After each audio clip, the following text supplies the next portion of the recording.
Good morning. I'm Carol Hatter. And I'm Alice Cheshire. This is the premiere episode of our special edition series of Morning Tea. We'd like to thank all of our viewers for joining us this morning. Our show will be very informative, and we have two guests joining us today. Our first guest is our local correspondent and self-proclaimed ladies' man, Eduardo Casavanova. Our second guest hails from his native Russia, but speaks very good English, y'all. He is now one of the leading scientists dealing with our special topic of the day. Special edition episodes like this one will focus on humanitarian efforts that affect people around the globe and discuss solutions to these problems. Our episode today is focusing on a terrible disease that has recently become detrimental to the cassava plant. Here's a healthy cassava tuber. Cassava brown streak causes dead spots on the edible tuber of the plant, as you can see here.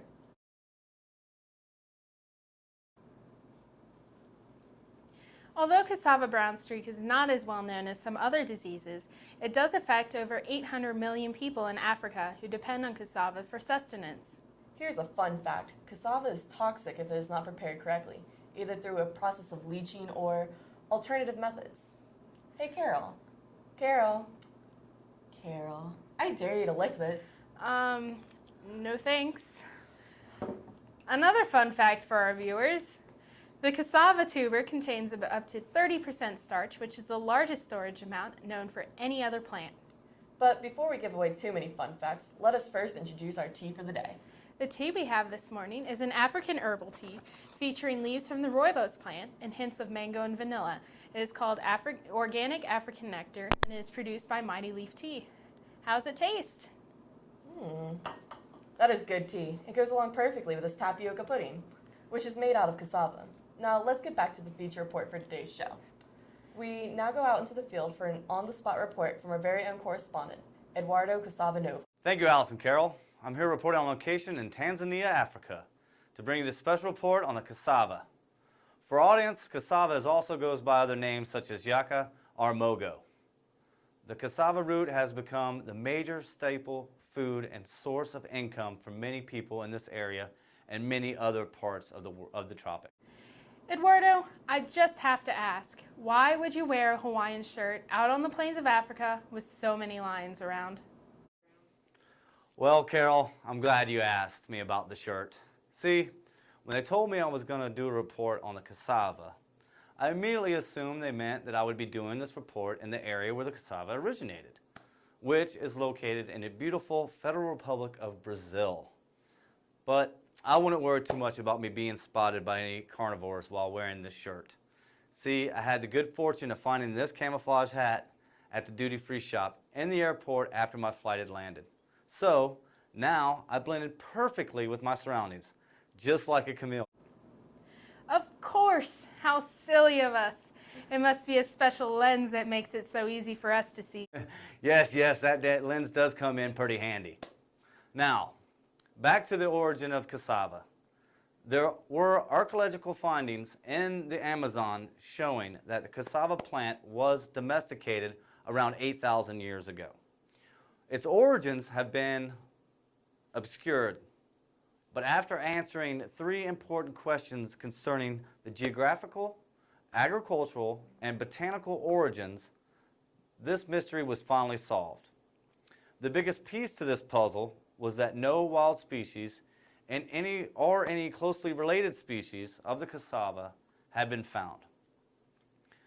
But in 1982, a wild population indistinguishable on a morphological grounds from the domesticated cassava was found in the central Brazilian state of Caios.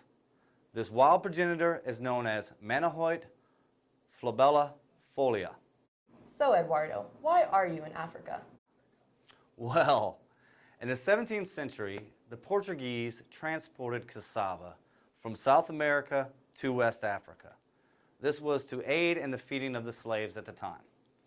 From here, it had been distributed to many parts of the tropics as seen on this map.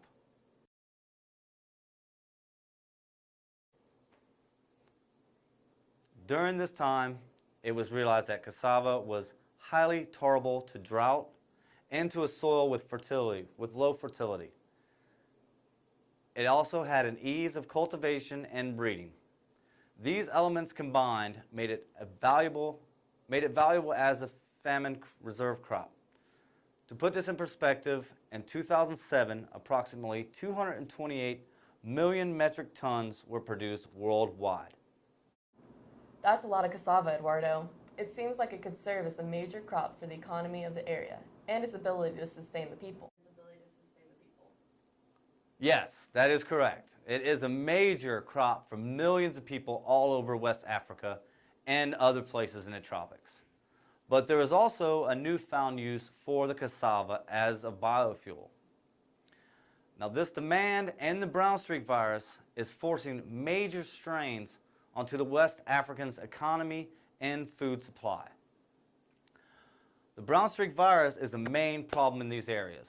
It is the cause of at least 50% of the cassavas grown to be unusable to the local farmers. Thanks for that insightful commentary, Eduardo. Enjoy your flight back. Thanks, Carol and Alice. I'll see you when I get there. To finish up our program this morning, we have a special guest. Dr. Lewis is a scientist studying the cassava plant and solutions to the disease problems, including cassava brown streak. Dr. Lewis. Good morning, and thank you for giving me the opportunity to appear on your program. Cassava brown streak is a disease that affects the cassava plant, a very important staple crop for many inhabitants of Africa. If left unchecked, this disease has the potential to turn into an epidemic comparable to that of the Irish potato blight of the 19th century.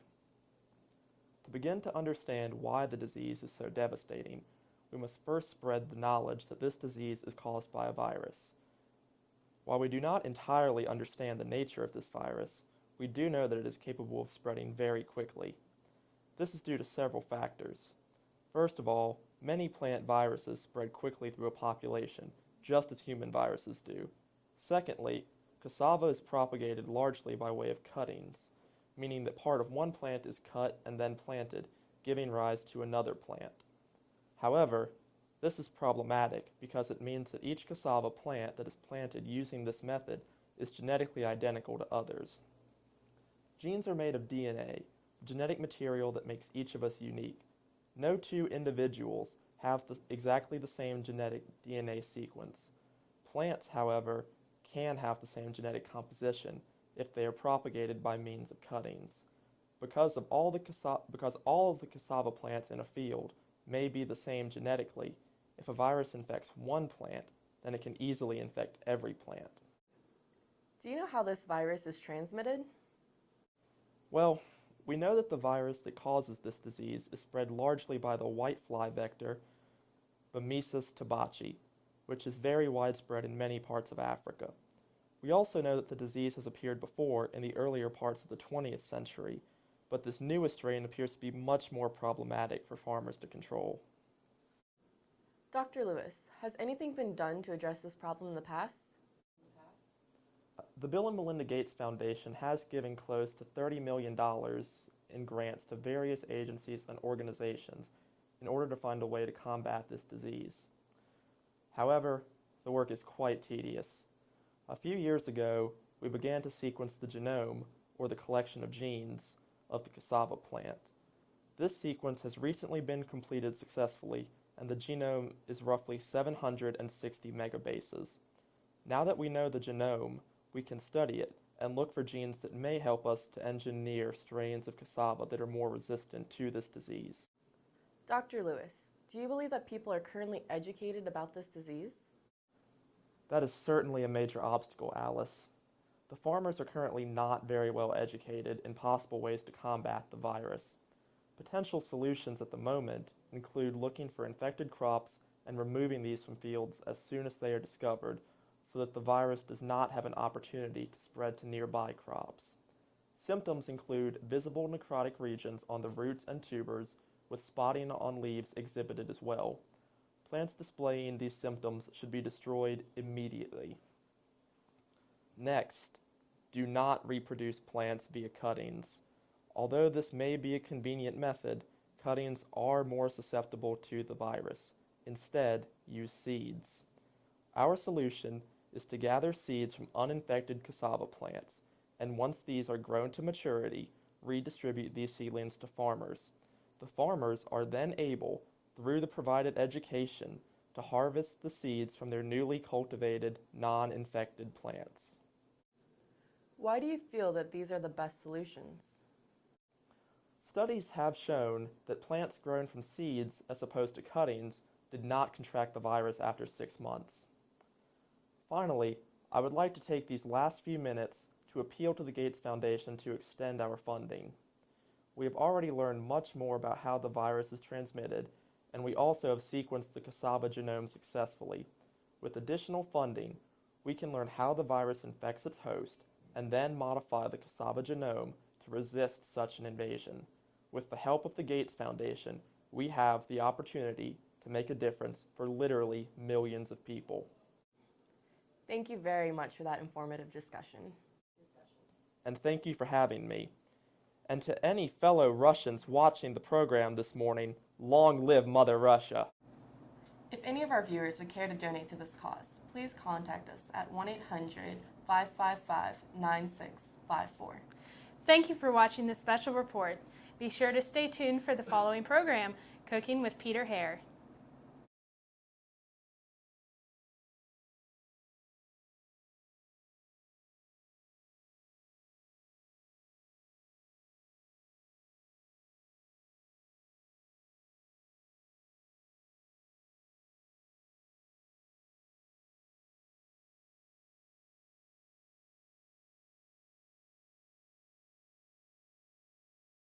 Okay, I'm Carol.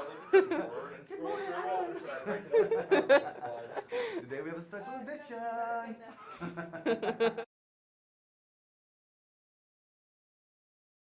backpack No, can be used, but Right there.